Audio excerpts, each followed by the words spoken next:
బెల్లంకొండ సాయిష్ గారు ఇక్కడ మరి మీ పర్ఫార్మెన్స్ గురించి ఎక్కువగా క్లైమాక్స్ అలాగే ఇంటర్వ్యూలో ప్రీ ఇంటర్వ్యూల గురించి మాట్లాడుతున్నారు. ఆ పూనకం షార్ట్స్ బాగా వైరల్ అవుతున్నాయి. దానికి ఎంత హోంవర్క్ చేశారు మీరు సినిమా? అంటే చెప్పాలంటే బ్లైండ్గా డైరెక్టర్ గారిని బిలీవ్ చేశానండి. అండ్ ఫస్ట్ ఆఫ్ ఆల్ నాకు ఈ కథ ఎగ్జైట్ చేసిన పాయింట్ అనమాట. సో తెలియకుండా నేను కూడా ది బెస్ట్ ఇవ్వాలి. ఎందుకంటే ఈ సినిమాకి ఒక ఆయు పట్టులాగా. సో చాలా జాగ్రత్తలు తీసుకొని మళ్ళీ మీకు తెలుసు పూనకాలం అనేది మోస్ట్లీ ఉమెన్కి వస్తుంది. మనం చూస్తుంటే కానీ గుళ్ళ దగ్గర కానీ ఎక్కడైనా సరే ఉమెన్కి వస్తుంది.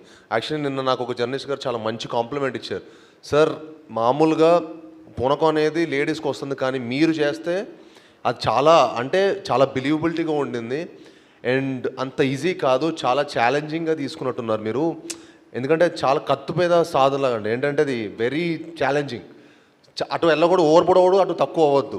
సో ఆ కరెక్ట్ మీటర్ని పట్టుకోవడం అనేది చాలా టఫ్. బట్ లక్కీలీ నేను డైరెక్టర్ గారు కరెక్ట్ మీటర్ పట్టుకొని దాన్ని చేయడం జరిగింది. లిటరలీ గూస్ బంప్స్ అండి. అయితే ఎన్ని టేక్స్ తీసుకున్నారు దానికి?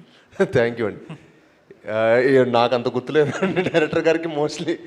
బట్ నాకు తెలిసి 1 2 టేక్స్ 3 మ్యాక్సిమం అయిపోయినాయండి. అంటే అది ఆ తెలియకుండా కుంకుమ అవన్నీ బాడీ మీద మొత్తం వేసుకునేసరికి తెలియని ఒక ఎనర్జీ వచ్చింది. మీరు అన్నట్టు కాంతార వైపు కూడా క్రియేట్ అయింది కొంత. Sir thank you sir. Congrats. Thank you. Director Vijay garu. Hi sir. అంటే నేను ఒరిజినల్ చూశాను, కానీ మీరు చేంజెస్ చేశారు, బాగుంది. పక్కా తెలుగు కమర్షియల్ ఫిల్మ్లో చేసుకొచ్చారు. అయితే 1-2 కంప్లైంట్ ఏంటంటే సెకండ్ హాఫ్లో ఒక సాంగ్ కొంచెం స్పీడ్ బ్రేకర్ అనిపిస్తుంది అంటున్నారు. ఆ సాంగ్స్ ఎక్కువ యాడ్ చేయడానికి శ్రీచరణ్ పాకాల మీ ఫ్రెండ్ అని పెట్టారా, లేదు అంటే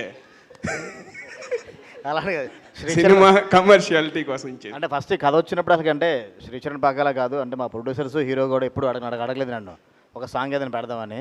సెకండ్ హాఫ్ బ్రేక్ కోసం, అంటే మన తెలుగు ఆడియన్స్ కోసం, కొంచెం మార్క్స్ ప్రేక్షకుల కోసం చిన్న బ్రేక్ కోసం పెట్టాం. అంటే ఒకటే టెంపోలో ఉన్నా కానీ అక్కడ వరకు మనం అంటే బ్రెయిన్ ఎక్కువ స్ట్రెయిన్ అయిపోద్ది, మధ్యలో చిన్న ఒక రిలాక్స్ మూడ్ ఇవ్వాలి, అందుకోసం సాంగ్ పెట్టడం జరిగింది అంతే. అంతే తప్ప శ్రీచరణ్ నా ఫ్రెండ్ అని లేదా సాయిబ్రో నాకు అవకాశం ఇచ్చాడని కాదు, అది అక్కడ స్పేస్కి అవసరం అనిపించింది అంతే.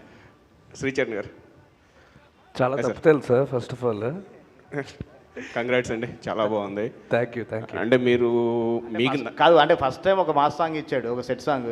మీరు ఇలా అడిగేసరికి ఇంకా నెక్స్ట్ టైం వచ్చినా వద్దేమో బ్రో అని అంటాడు. అంత భయపెట్టేది ప్లీజ్ దయచేసి. అదే ఇది డైరెక్ట్ గిచ్చమాక గొచ్చమాకే ఇంకా. సో మీరు అంటే చేసిన సినిమాల్లో సెలెక్టివ్గా కొన్ని సినిమాలు బాగా చేస్తారు. లైక్ మన